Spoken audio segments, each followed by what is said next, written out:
All right, Alexander, let's talk about the protests that are taking place and have been taking place over quite a long period of time in Israel, in Tel Aviv.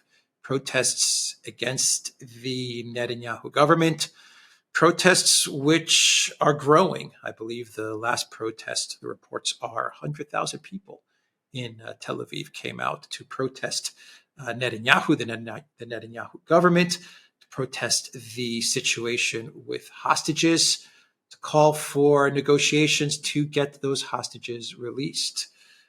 Protests, I imagine, protests as well about the economy in Israel, which which is not doing well and has been a type of war economy over the past year. It's been feeling the effects of the war over the past year. So, what are your thoughts as to what is happening in Israel with these protests? Well, I think the first thing to say is that these protests are very large and will probably get bigger, but I don't think they actually threaten Netanyahu's political position for the moment, which looks actually stronger, in my opinion, than it has been at any point since the events of last October. We've discussed this many times. The kind of people who are protesting are the people who didn't like Netanyahu anyway, who in Israeli political terms are on the left, liberal, secular side of Israeli politics. They are very upset by what has been happening.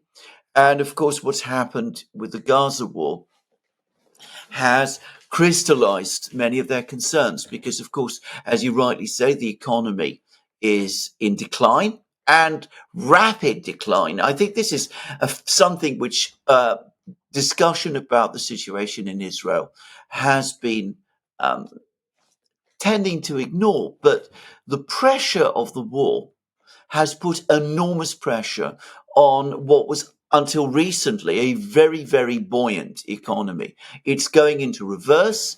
There's been steep GDP decline. Apparently, industrial production is down. And of course, large parts of the Israeli workforce have been conscripted at various times into the army, which has caused greater confusion in, where it's created problems with the workforce. It's disrupted supply chains. It's done all sorts of things. And of course, the continuation of the war has had the effect of preventing the tourism industry and those kind of things from developing. In fact, that's all going down as well. So what you are starting to see in Israel is a further sharpening of the division which already existed within Israel before the war began, between the sort of more secular, left-wing or liberal-oriented section of Israeli society, which is concerned about the economy, about living standards, which would be interested in achieving some kind of a ceasefire in Gaza in order to get the economy moving again, to stabilize the situation. The trade unions in Israel, for example, are now backing demands for a big protest strike. You can see those sort of people, how they feel. On the other side, there are the more religious, the more hardline, the more nationalist side of Israeli society, the people who support the settlements, who want to expand the project of Greater Israel. They are not so concerned about the economy because they have an entirely different conception of what politics in Israel should be about. Some of them want to go further still. They want to restore the temple, to build Israel in the land of Israel, all of those sort of things.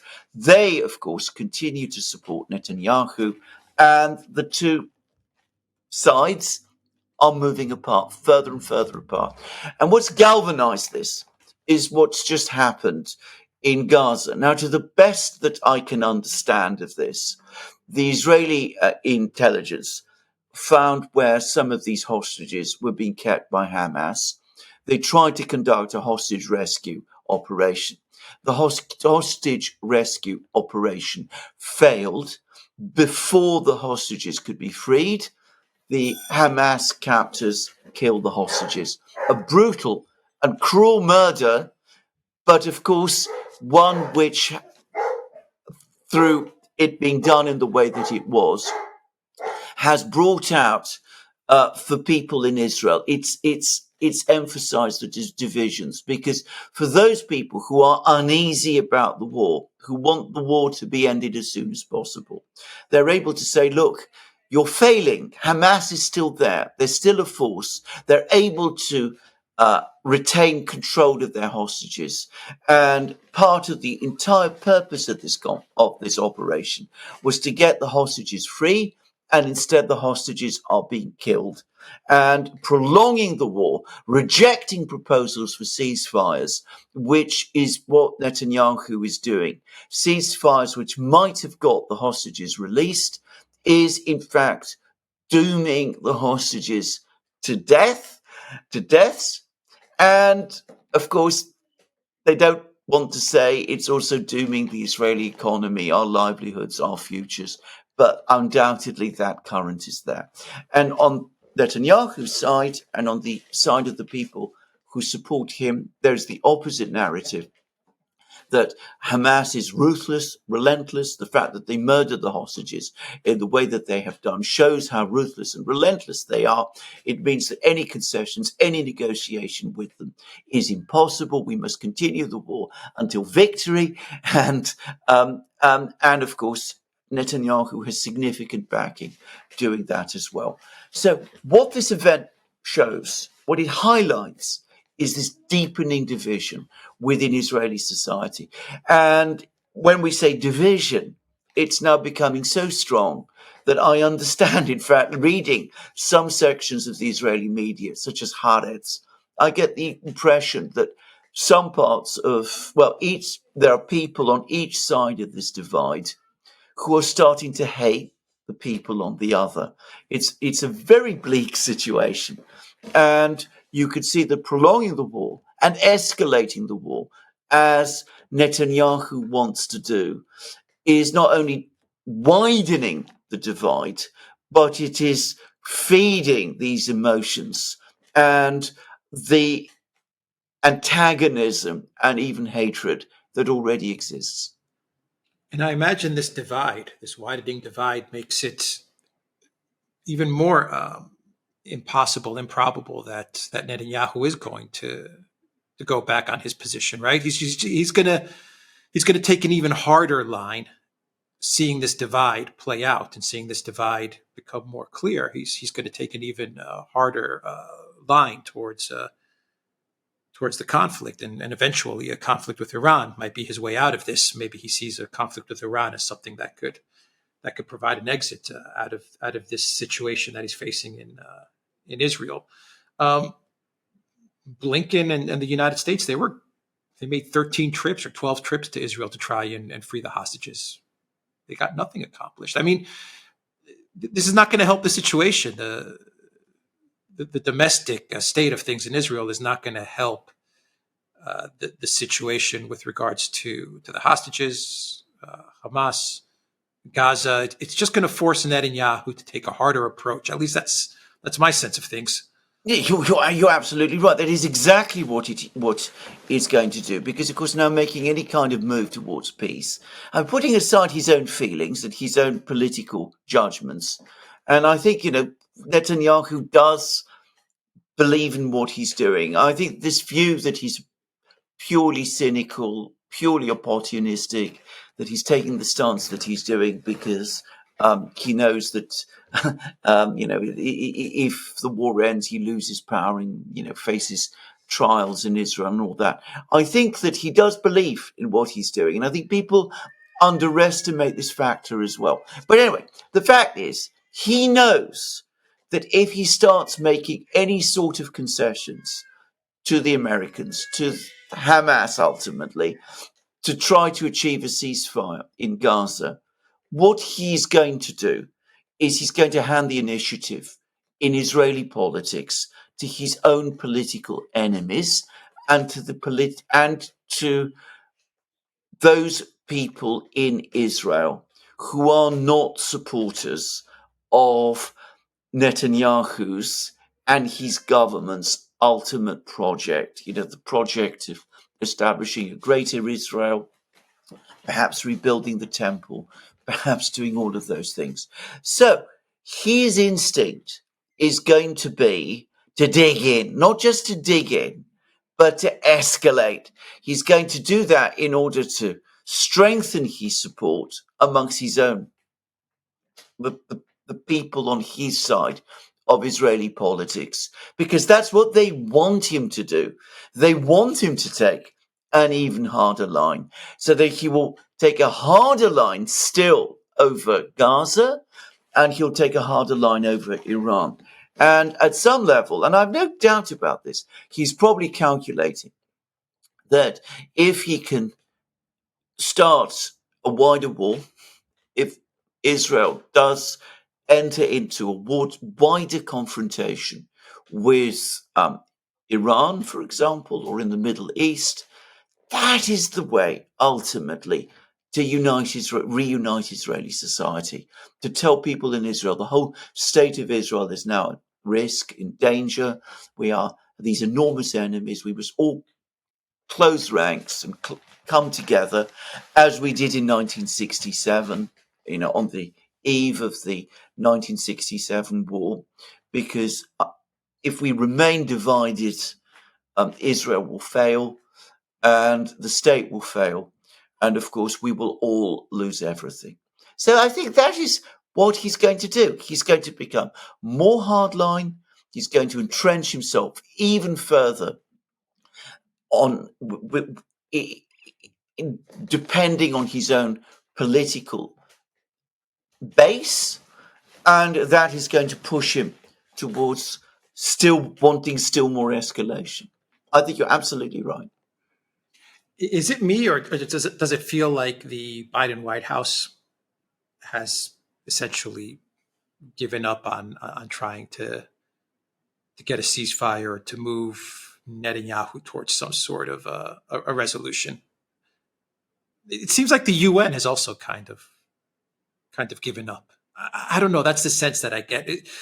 6 months ago, there was a lot more activity from the Biden White House, even though the activity didn't lead to anything, obviously. But even from the UN, there seemed to be a lot more activity with regards to trying to find a solution in Israel and in Gaza and in the Middle East in general.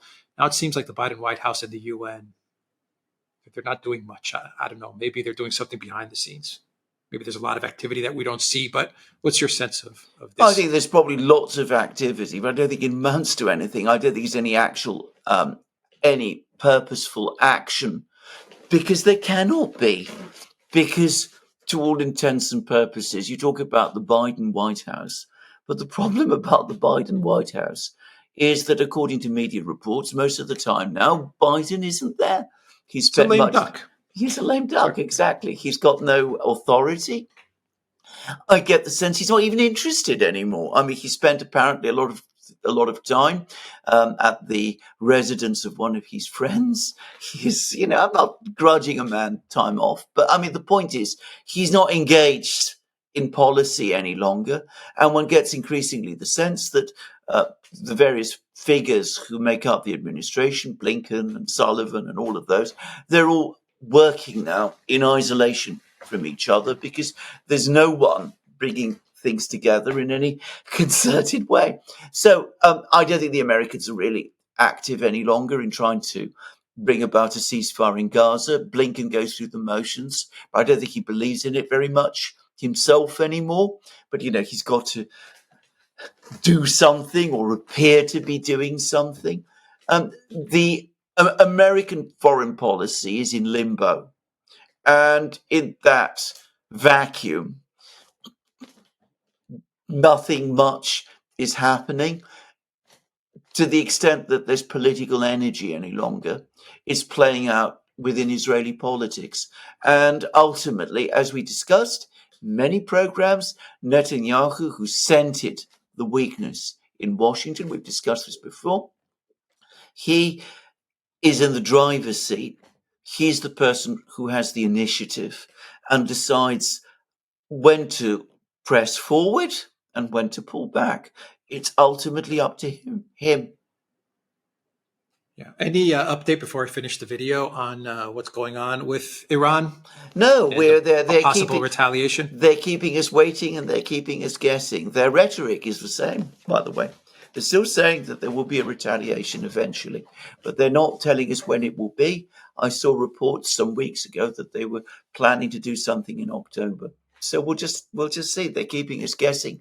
My own view, and I said this previously, I think that they're calculating that a war of some kind with uh, Israel, or at least with Netanyahu's government, is now inevitable. But probably they're waiting for two things. Firstly, they want to integrate and develop their air defense system. And apparently they've imported a lot of air defense systems from Russia. That was what the media reports were saying. The Russians haven't denied it. The Iranians haven't denied it. So it's likely true. And I think the other thing is that they're probably looking at American politics now. And they're saying to themselves, well, let's see how the ground shifts, because obviously Biden is in no position to take any action with Israel. He's obviously got no credibility. But we now have two candidates. We've dealt with Trump before. He doesn't like us very much, but we discovered in the past that yes, actually, we can conduct a discussion with him. And of course, Kamala, she doesn't seem to be quite as keen on supporting Israel as Biden was, even though she's saying all sorts of things at the moment supportive of Israel. But, maybe she's not quite as strong as Biden will be. So it may be that they're also waiting to see how the elections in the United States play out. That wouldn't surprise me. They're very sophisticated observers of the international scene, including of the American political one. All right. We will end the video there, the Duran.locals.com. We are on Rumble, Odyssey, BitChute, Telegram, Rockfin, and Twitter X. And go to the Duran shop. Pick up some merch like the t-shirts you see us wearing today in this video. The link is in the description box down below. Take care.